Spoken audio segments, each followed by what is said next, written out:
कि ये अनुराग ढांडा कौन है? आपका गांव जींद में है या रोहतक में है? कौन सा गांव है आप अपने रूट्स बताइए कि हरियाणा में आप कहाँ से? क्योंकि हर पत्रकार को जीवन में ये लगता है कि वो एक अच्छा राजनेता हो सकता है, करीबन हर पत्रकार को लगता है। आजकल तो जर्नलिस्ट रहते हुए भी वो तो लोग पॉलिटिक्स करते हैं। हाँ। मतलब वो जीवन भर पत्रकार बने रहते हैं लेकिन होते वो पॉलिटिशियन ही है। हाँ। की बात करते हैं, 15 साल जर्नलिज्म किया, फिर आपको लगा कि चलो पॉलिटिक्स चलते हैं, तो बहुत सारी पार्टियां थी, बीजेपी है, कांग्रेस है, आपने आम आदमी पार्टी क्यों चुनी? जब अरविंद केजरीवाल जी से संपर्क किया, इससे पहले थोड़ी बहुत ट्यूनिंग थी या बस विचार किया तभी मुलाकात हुई? आप पंजाब में गए दिल्ली के बाद, आपको वहाँ पे 10 साल लगे, आज आपकी वहाँ पे सरकार है। हरियाणा में अभी तक आपका संगठन तैयार कर रहे हो, आप लोग घूम रहे हो उसमें। हरियाणा में आप जब एंट्री करेंगे, अभी जो पॉलिटिक्स में कर ही लिया आप लोगों ने, तो आप किन किन इश्यूज को लेकर जनता के बीच में जाएंगे? उसके बाद से मतलब चौधरी भजन लाल का परिवार वहाँ पे नहीं आ रहा है। हालांकि ये जो पिछला लोकसभा चुनाव था, इसमें भव्य बिश्नोई आदमपुर से हारे हैं, जमानत जब्त हुई थी शायद। हाँ, इसमें हारे हैं वो। इसके अलावा विधानसभा में नहीं आ रहे हैं। और इससे पीछे भी 2 चुनाव हो चुके हैं जिसमें आपने चुनाव नहीं लड़ा। ना आप इलाहाबाद में थे, ना आप बड़ौदा में थे, लेकिन इस बार आप आदमपुर में जा रहे हैं। आदमपुर में ऐसी कोशिशें बहुत बार हुई हैं, मतलब ऐसा कई बार लगा है कि चौधरी भजन लाल का परिवार हारने वाला है, लेकिन अल्टीमेटली वो फिर जीत जाते हैं लास्ट में। चुनाव के दौरान अरविंद केजरीवाल जी फिर से आएंगे आदमपुर में और बड़ी बड़ी पार्टियां आपस में मिल जाती हैं। 2019 में तो दुष्यंत चौटाला जी खट्टर को बिल्कुल ऐसे पानी पी पी के कोसते थे, इधर खट्टर साहब भी उनको कोसते थे। अब वो दोनों मिलके सरकार चला रहे हैं। एक उपचुनाव में आपका भी अलायंस था जेजेपी के साथ, जो वो हारे थे। तो क्या हम 2024 में आम आदमी पार्टी जननायक जनता पार्टी के साथ या किसी और पार्टी के साथ गठबंधन कर सकती है? हरियाणा में बेसिक प्रॉब्लम आपको मनोहर लाल खट्टर सरकार की क्या नजर आई है? कि हरियाणा में 2019 में बीजेपी में ऐसी भीड़ लगी हुई थी लोगों की ज्वाइन करने की, जो आज आम आदमी पार्टी में मैं देख रहा हूँ। इतने लोग आ रहे हैं लेकिन बीजेपी की सीट 40 रहेगी। तो ये जितने भी लोग आ रहे हैं दूसरी पार्टियों से, आप लोग कैसे डिसाइड करोगे कि ये आप जिन मुद्दों पे चुनाव लड़ना चाहते हैं या जो आपकी पार्टी के सबसे मजबूत पक्ष है, ये सारे लोग वैसे ही लोग हैं? एक आप खुद चुनाव लड़ेंगे 2024 का?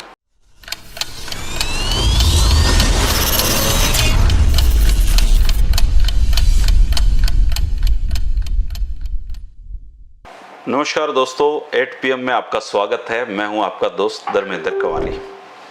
दोस्तों, सियासत की एक खूबी है कि वो 2400 घंटे और पूरा साल चलती है।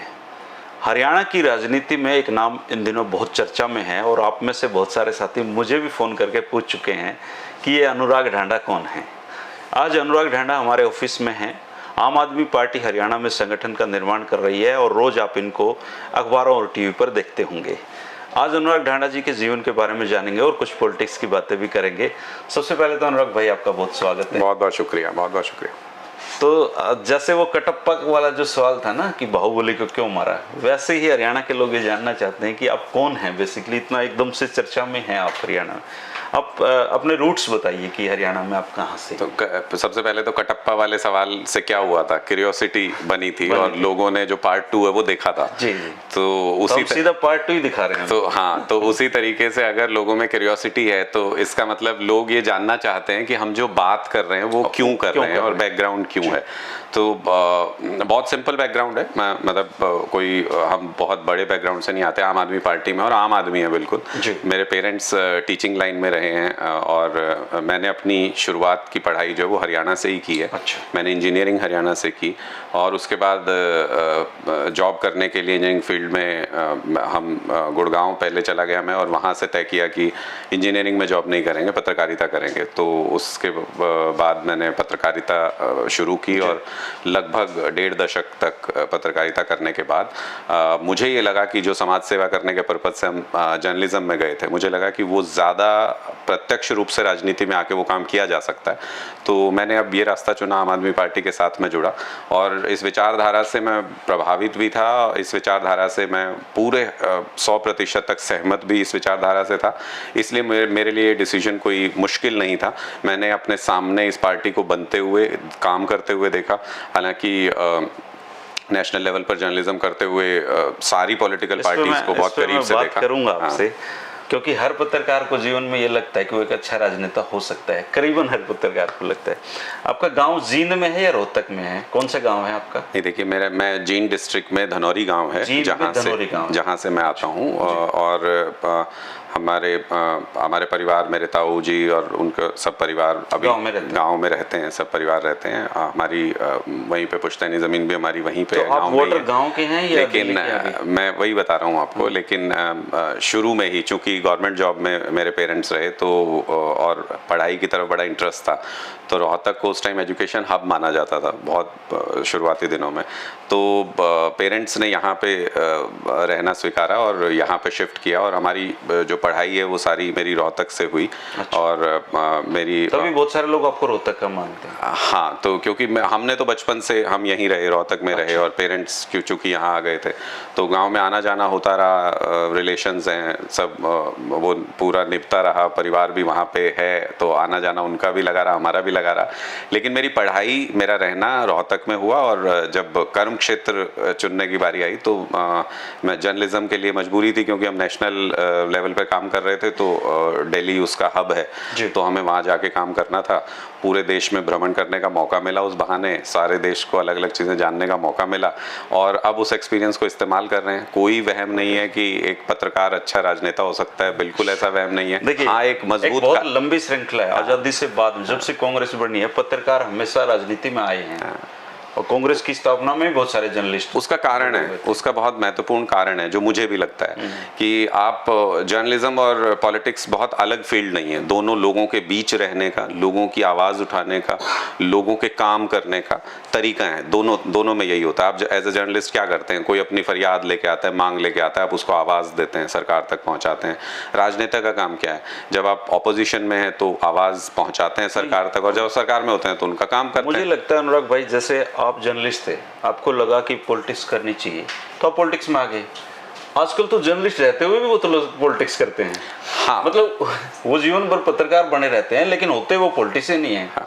और आप जी में रहे हैं काफी समय, एक नाम वहाँ भी ऐसा है जो राष्ट्रवादी हैं और पॉलिटिक्स भी करते हैं, लेकिन वो फिर भी पत्रकार बने रहते हैं। देखिए, बिल्कुल उससे बेटर तो यही है कि सीधा बनिए। बिल्कुल आ जाना चाहिए। मुझे लगता है कि जब एक लाइन क्रॉस करते हैं, या आपको लगता है कि आप किसी विचारधारा से प्रभावित हैं, सहमत हैं, तो आपको सामने आके फ्रंट में काम करना चाहिए। बिल्कुल, मैं अपने करियर के पीक पे था। मैंने कोई ऐसे समय पे नहीं छोड़ा कि जहाँ बहुत अच्छी जिंदगी चल रही थी, और जर्नलिज्म में भी बहुत साथी बहुत अच्छे तरीके से जानते थे, क्योंकि हमने कभी कॉम्प्रोमाइज़ नहीं किया किसी भी सिचुएशन में, चाहे रहे किसी भी चैनल में रहे, सब तरीके के चैनल्स में मैं रहा, लेकिन मैंने कभी कॉम्प्रोमाइज़ नहीं किया। आप मेरी अगर रिपोर्ट्स भी पुरानी उठा के देखेंगे तो उसमें आपको कहीं ये नहीं लगेगा कि कोई किसी तरीके का बायस या कोई एजेंडा करके कोई जर्नलिज्म करने की कोशिश की। हमने उससे बचा के रखा अपने आप को, बहुत बुरे फेज भी आए, बचा के रखा उससे।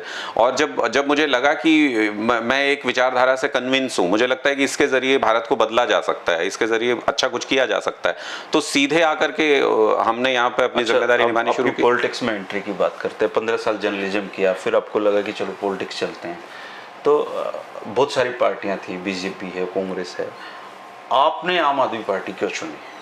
देखिए, सिर्फ मैं नहीं हूँ इस चुनने में। मुझे लगता है कि देश के करोड़ों लोग आजकल यही कर रहे हैं, और वो इसलिए कर रहे हैं क्योंकि ट्रस्ट है, एक भरोसा है। किसी ने इतने शॉर्ट स्पैन में वो सब किया नहीं। लोगों ने वादे तो बहुत किए।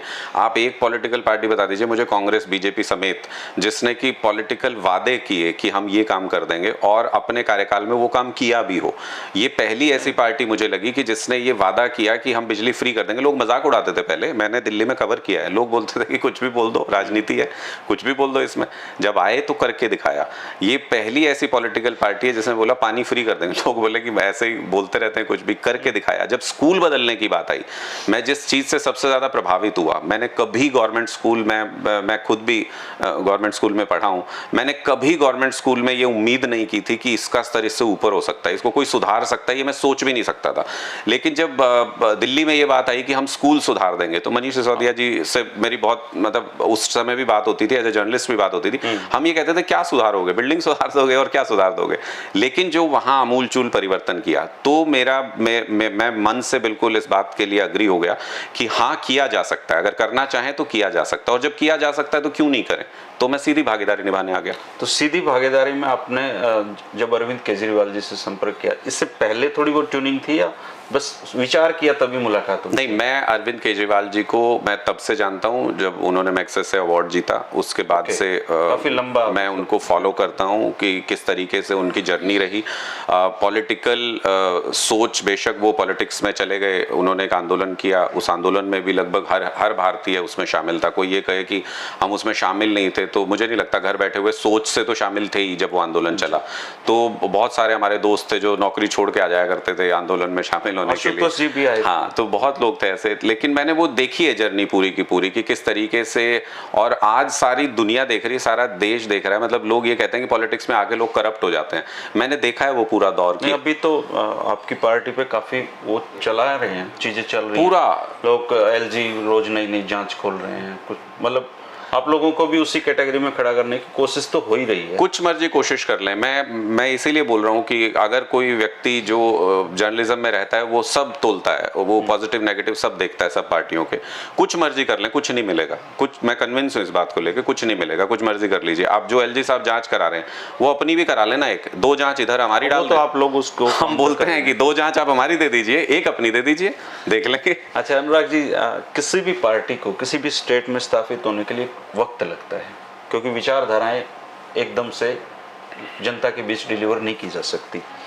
आप पंजाब में गए दिल्ली के बाद, आपको वहां पे 10 साल लगे, आज आपकी वहां पे सरकार है।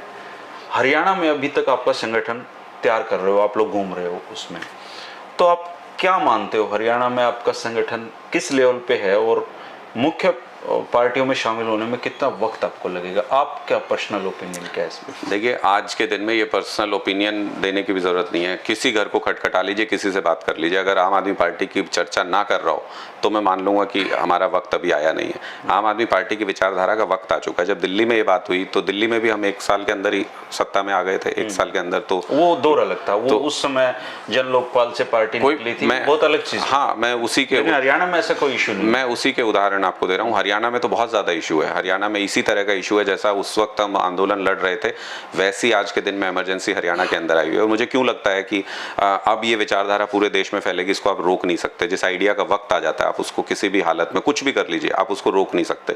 लोग उस बात को सुनना चाहते हैं, लोग उस बात को देखना चाहते हैं, लोग वो काम करना चाहते हैं जब उस आइडिया का वक्त आ जाता है। मुझे क्यों लगता है इस आइडिया का वक्त आ गया है कि दिल्ली में जब हमने सरकार बनाई, लोगों के बहुत सारे क्वेश्चंस थे, फिर हमने उसमें काम करना शुरू किया, तो कहा कि दिल्ली तो आधा स्टेट है, छोटा सा है, कुछ भी कोई भी कर सकता है। छोटा तो नहीं है दिल्ली। अब उसके बाद, अब फिर उसके बाद पंजाब में हमारी सरकार आई, तो बोले दिल्ली में तो तुमने कर दिया था क्योंकि सेंटर से कुछ असिस्टेंट मिलती होगी, ये होता होगा, वो होता होगा। दिल्ली का तो अमीर लोग बहुत है, वहां तो पैसा बहुत है, सब बातें थी। पंजाब में बोलते थे कि इकोनॉमिक स्थिति बहुत खराब है, वहां नहीं कर पाओगे। अब हमने आते ही सबसे पहले बिजली माफ कर दी, तो लोग बोले कि अरे ये तो हो सकता है, कर सकते हैं। और सिर्फ माफ नहीं की, 3 लाख करोड़ का कर्जा छोड़ के गई थी कांग्रेस, उसमें से 14,000 करोड़ वापस भी चुकाए 3 महीने के अंदर अंदर। अनुराग जी, हरियाणा में आप जब एंट्री करेंगे, अभी जो पॉलिटिक्स में कर ही लिया आप लोगों ने, तो आप किन किन इश्यूज को लेकर जनता के बीच में जाएंगे? देखिए, एक तो हरियाणा में हमारी इलेक्टोरल एंट्री तो हो गई है। हमने नगर निकाय चुनाव पहली बार लड़ा और बहुत शॉर्ट स्पैन था। पंजाब के बाद ये भी था कि लड़ें कि नहीं लड़ें। हमारा डिसीजन ये था कि लोगों की उम्मीद है तो हम लड़ेंगे, और एक हमारी चेयरमैन बनी पूरे हरियाणा के अंदर, और 3 जगहों पे हम 100 से कम वोट से हारे। तो इलेक्टोरल एंट्री तो हमारी हो गई। 15% वोट हमको नॉर्थ में मिला, अब कुल मिलाकर के अगर आप देखें इस चुनाव में, और बाकी सारे रीजन्स में भी इसी कहीं 12% मिला, कहीं 14% मिला, इस तरीके से वोट मिला। तो इलेक्टोरल एंट्री तो हमारी हो गई है, जिसको आप कहते हैं कि जीरो तो नहीं है आज के दिन में। लिटरल एंट्री कह सकते हैं। इसके बाद जो लिटरल एंट्री है उसका दरवाजा आदमपुर है, और आदमपुर बाई इलेक्शन में हम आदमपुर में मैं सवाल मैं पूछ रहा हूँ। आदमपुर वो हल्का है जो 1967 का जो पहला चुनाव था, 68 में, हाँ 68 का, उसके बाद से मतलब चौधरी भजनलाल का परिवार वहां पे नहीं आ रहा है। हालांकि ये जो पिछला लोकसभा चुनाव था, इसमें भव्य बिश्नोई आदमपुर से हारे हैं, जमानत जब्त हुई थी शायद। हाँ, इसमें हारे हैं वो। इसके अलावा विधानसभा में नहीं आ रहे हैं, और इससे पीछे भी 2 चुनाव हो चुके हैं जिसमें आपने चुनाव नहीं लड़ा। ना आप इलाहाबाद में थे, ना आप बड़ौदा में थे, लेकिन इस बार आप आदमपुर में जा रहे हैं। सबसे पहली बात तो कि आपने टफेस्ट चुनाव को चुना है, ये बहुत मुश्किल चुनाव है आदमपुर का। और आदमपुर में आम आदमी पार्टी क्यों चुनाव लड़ रही है, सबसे पहले तो ये मैं आपसे जानना चाह रहा हूँ। देखिए, जिस अभियान के तहत हम पूरे देश में जा रहे हैं, आदमपुर उसकी मिसाल है। अरविंद जी ने कहा कि मेक इंडिया नंबर 1 मिशन करना चलाना है हमको पूरे वो देश तो में। आपका पॉलिटिकल हिस्सा नहीं था। नहीं पॉलिटिकल आप हिस्सा लोगों नहीं। ने मैं वही बता आप रहा लोगों हूँ। ने आदमपुर चुनाव लड़ना इसलिए वो प्रोग्राम वहां रखा है। वो हाँ, मैं तो मानता हूँ इस बात को, मैं इसको मना नहीं कर रहा, मैं उसका कारण बता रहा हूँ आपको। मैंने, किसी ने भी मुझसे पूछा, मैंने कभी मना नहीं किया कि आदमपुर हमने चुना। अच्छी बात है, आप हाँ बढ़ रहे हैं। आदमपुर हमने चुना, पॉलिटिकल रीजन से चुना, और उसका कारण ये है कि मेक इंडिया नंबर 1 मिशन है क्या। अरविंद जी ये कहते हैं कि 75 साल में परिवारवाद ने और दोस्तवाद ने हमारी ऐसी कर दी पूरे देश की। हरियाणा में तो है ही ये। हाँ, तो मैं वही कह रहा हूँ, परिवारवाद चलता रहा, उससे देश धरातल पे बिल्कुल कभी हम विकसित देश बनने की तरफ बढ़े ही नहीं। तो डॉक्टर भीम सिंह दहिया ने पूरी किताब लिख रखी है। एग्जैक्टली। तो अब उसके बाद अगर आप देखें तो फिर क्या हुआ, दोस्तवाद शुरू हो गया कि परिवार से, हमारा तो परिवार नहीं है। अब लोग बोलने लगे हमारा परिवार नहीं है, लेकिन हमारे दोस्त हैं जिनको हम 2-2 लाख करोड़ दे देंगे, जिनको हम 1-1 लाख करोड़ माफ कर देंगे, 10,000 करोड़ माफ कर देंगे। उन दोस्तवाद ने पूरा सत्यानाश कर दिया। हमने कहा कि ये दोनों खत्म होकर भारतवाद, जिस दिन कॉमन मैन के लिए काम शुरू होगा उस दिन हम विकसित देश बनेंगे। आप देखिए आदमपुर मिसाल है दोनों चीजों की, परिवारवाद की मिसाल है आदमपुर, जिसने पूरे देश का सत्यानाश किया। परिवारवाद के साथ साथ दोस्तवाद की मिसाल है। 200 करोड़ का आईटी का केस था, विधायक बनने थोड़ी आए हैं बीजेपी में। कुलदीप बिश्नोई किस लिए आए? पहले भी थे ना विधायक। तो वो तो कह रहे हैं दिल्ली में केजरीवाल की झूठ चलती होगी, आदमपुर में नहीं। इसमें झूठ क्या, पहले विधायक नहीं वो थे? कह रहे हैं वीडियो जारी। पहले विधायक नहीं थे कुलदीप बिश्नोई जी? पहले विधायक थे ना। बहुत सारे विधायक बहुत बार रहे हैं। मैं वही बोल रहा हूँ, अभी जब उन्होंने इस्तीफा दिया तो विधायक थे ना। विधायक थे। तो अब छोड़ के, अब जीतेंगे तो भी विधायक बनेंगे, विधायक ही बनेंगे ना।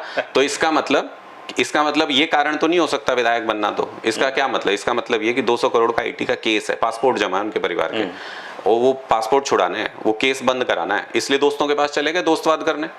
तो हम तो कह रहे हैं परिवारवाद और दोस्तवाद दोनों का अंत, यहां से सिंबॉलिक अंत हम करने की शुरुआत करेंगे।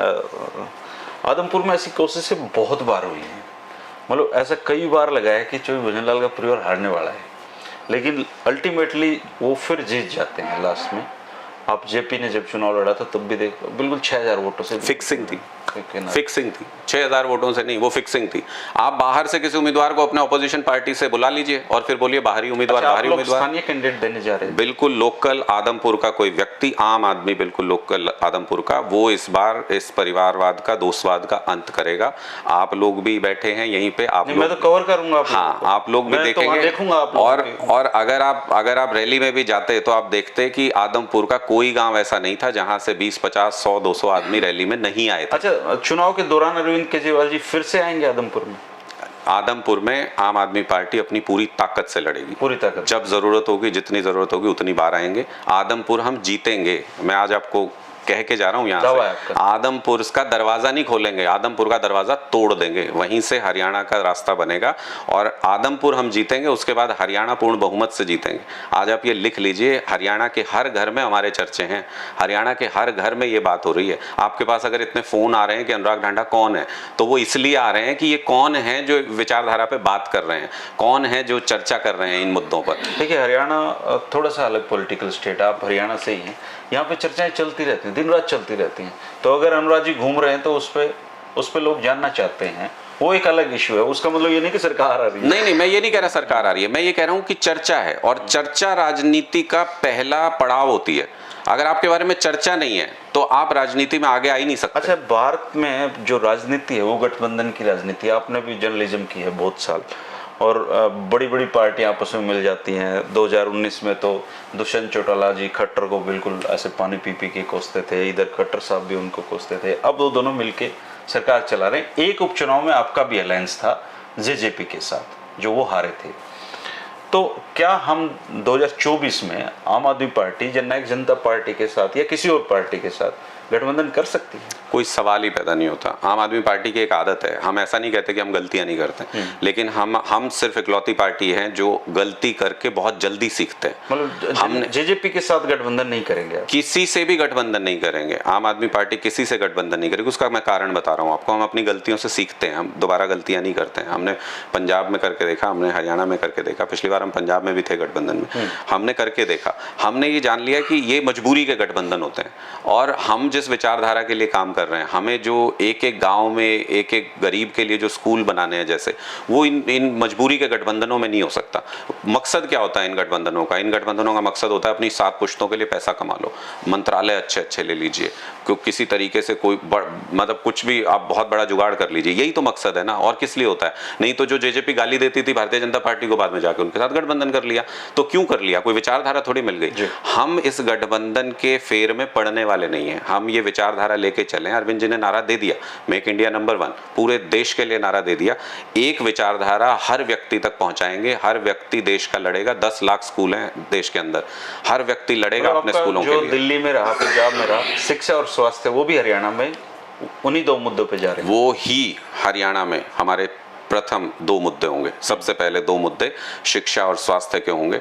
जब तक इस देश का हर बच्चा अच्छी शिक्षा नहीं पा लेता, जब तक अच्छे स्कूल में नहीं पढ़ लेता, तब तक ये देश विकसित देश नहीं बन सकता। हमने बचपन में यही पढ़ा है कि हम विकासशील हैं, विकसित बनेंगे, हमारे बच्चे भी यही पढ़ रहे हैं, और अगर इनके हिसाब से चलते रहे तो उनके बच्चे भी यही पढ़ेंगे।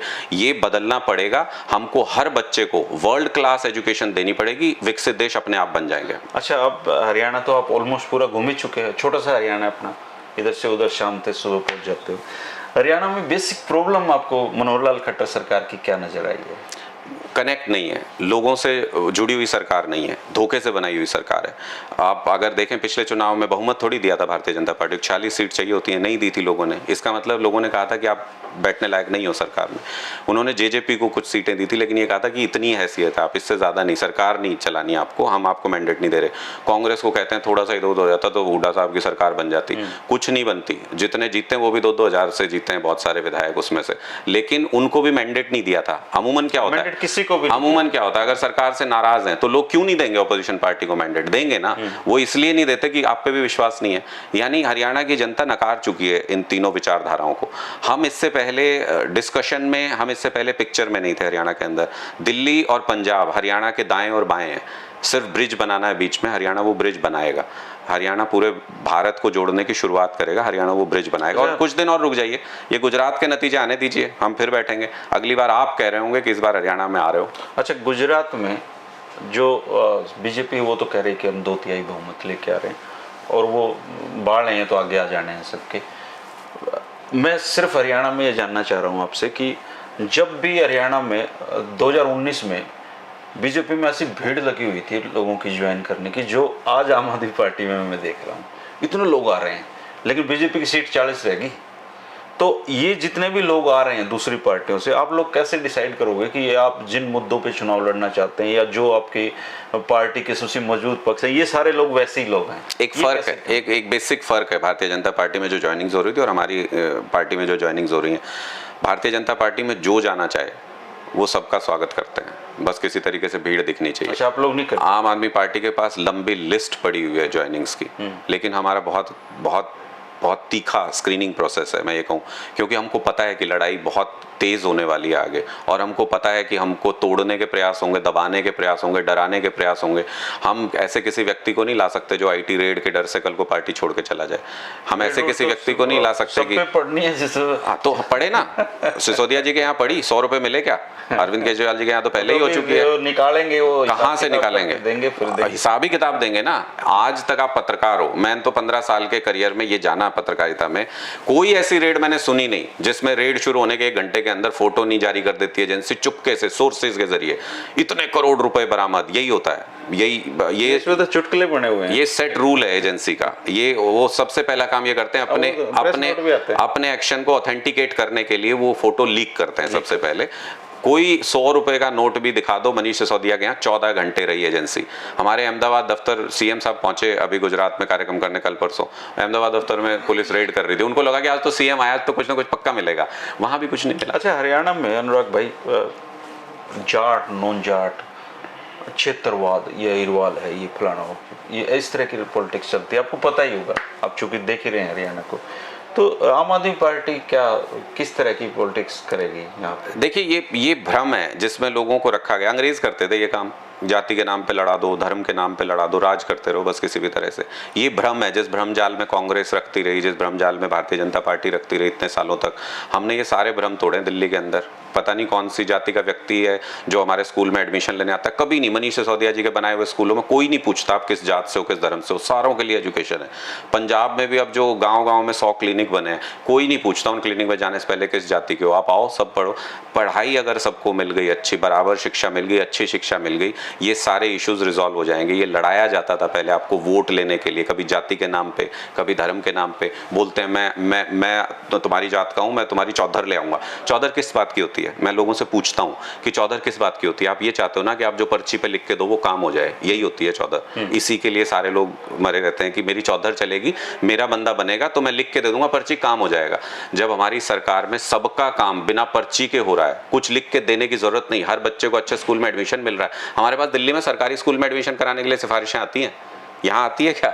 यहाँ कोई कराता है सरकारी स्कूल में दाखिला? मजबूरी में कराते हैं। यहाँ पे में हम तो सरकारी स्कूल में पढ़ते थे, मैं खुद भी पढ़ा हूँ। मैं ये बोल रहा हूँ कि वो मजबूरी है ना आपकी। अगर आपको ऑप्शन मिल जाए तो कौन बच्चा पढ़ना चाहेगा? जिसका पैसा नहीं वो पढ़ता है, जो जिसकी मजबूरी है या जिसके पेरेंट्स को लगता है कि यहाँ ज्यादा एजुकेटेड टीचर है। आप देखिए गवर्नमेंट स्कूल में, हर प्राइवेट स्कूल से अच्छे टीचर्स होते हैं, लेकिन आपके पास इंफ्रास्ट्रक्चर नहीं, आप यूटिलाइज नहीं करते उन चीजों को। तो ये जात पात धर्म ये सब मिरर बना के रखा हुआ है, ये कुछ नहीं चलता। आप लोगों के मुद्दों की बात करो, आप आम आदमी के मुद्दे की बात करो, आप शिक्षा की बात करो, सारी जातियां आपको वोट देंगी। 2024 की पूरी तैयारी 2024 की पूरी तैयारी है। 2 महीने बाद आदमपुर की पूरी तैयारी है। और अगर पंचायत चुनाव अनाउंस करने की हिम्मत हो भारतीय जनता पार्टी में तो उसकी भी पूरी तैयारी है।